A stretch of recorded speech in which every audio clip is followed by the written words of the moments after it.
Ninguém ignora uma mulher armada, por isso levo duas. Muitas mulheres em Israel têm armas, tornando as das forças de defesa de Israel muito objetificadas. Admiro isso nelas. Nos anos 70, a Playboy chamou Israel de terra do leite e do mel.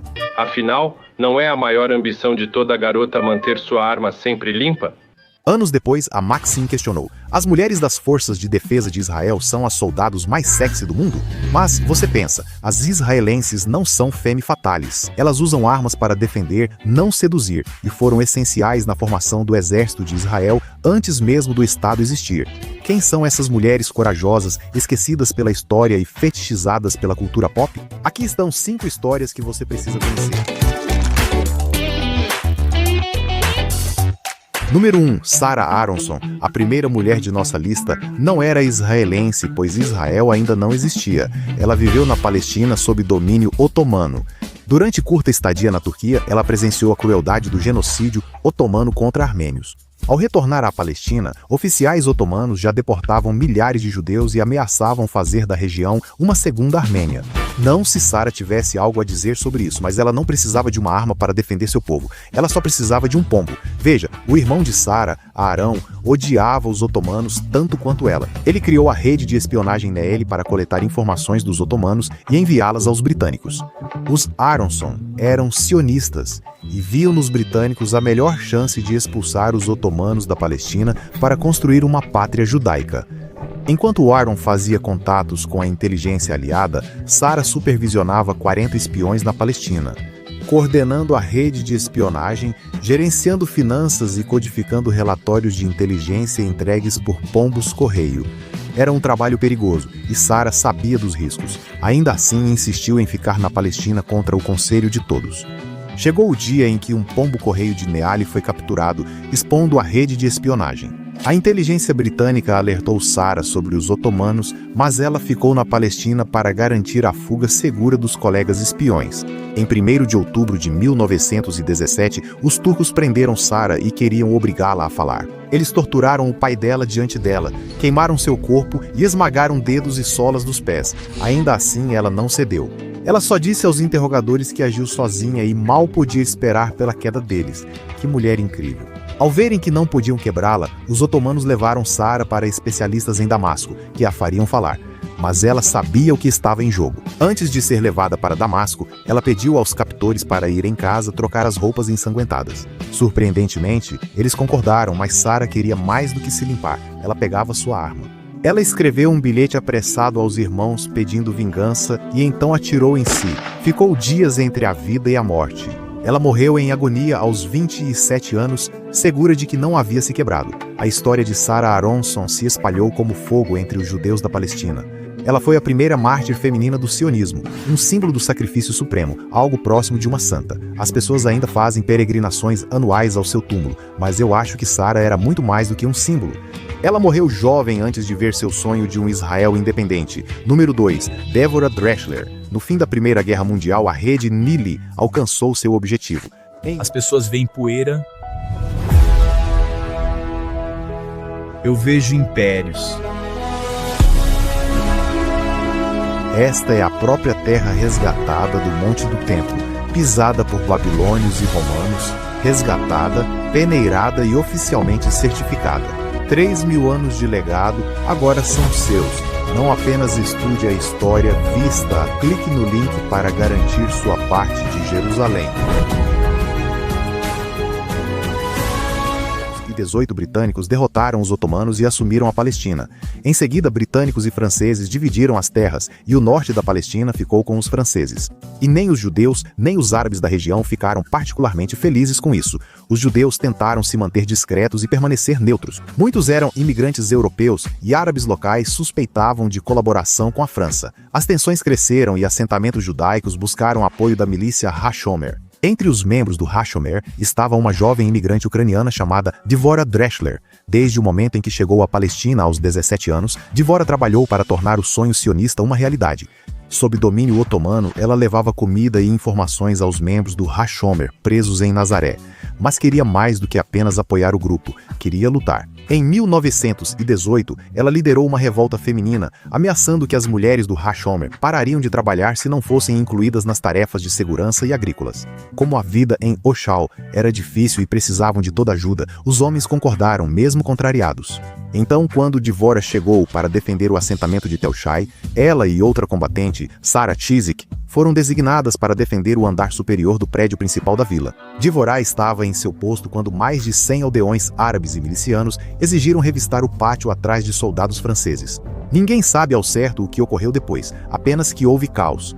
Alguns afirmam que a batalha começou quando árabes tentaram tomar a arma de Dvorah e atiraram nela ao resistir. As tensões levaram ao combate aberto e, após a batalha, 8 defensores judeus, incluindo Dvorah, morreram.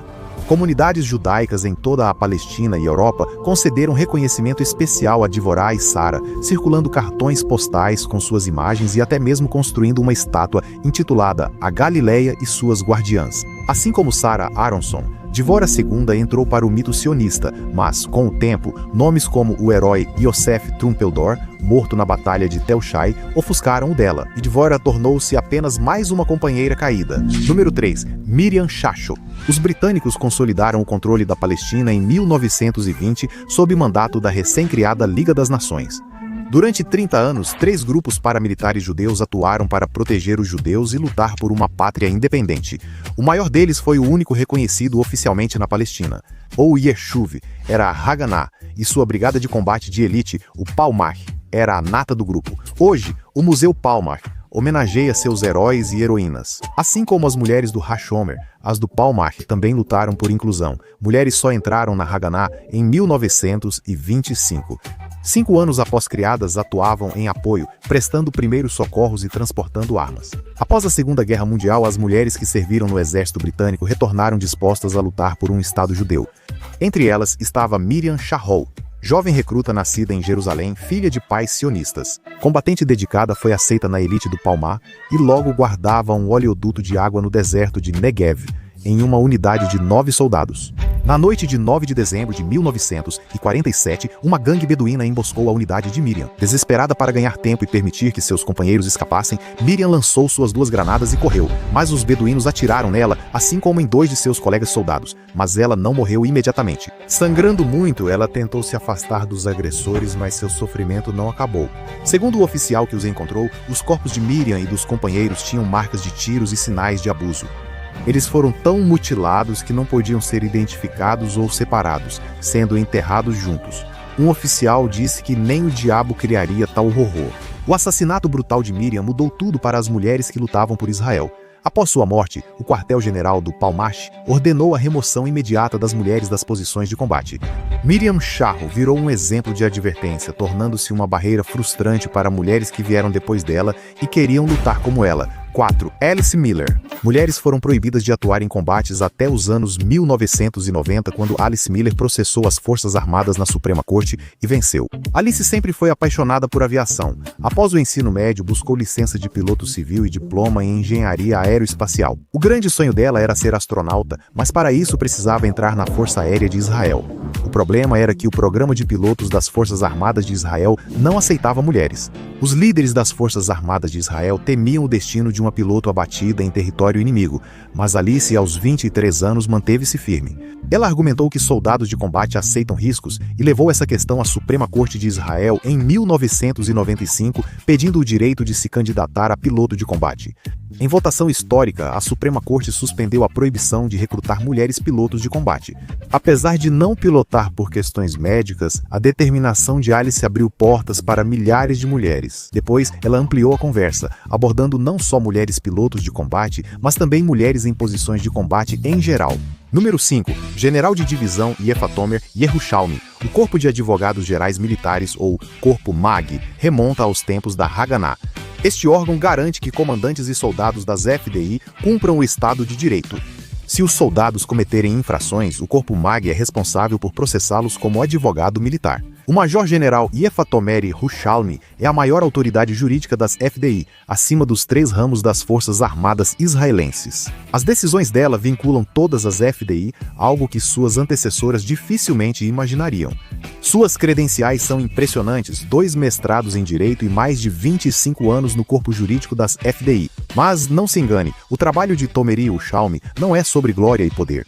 Como advogada-geral militar, ela supervisiona todos os processos disciplinares nas FDI. Ela também atua em direito internacional avaliando o papel das FDI na morte da jornalista da Al Jazeera, Shirin Abu Akleh, em maio de 2022.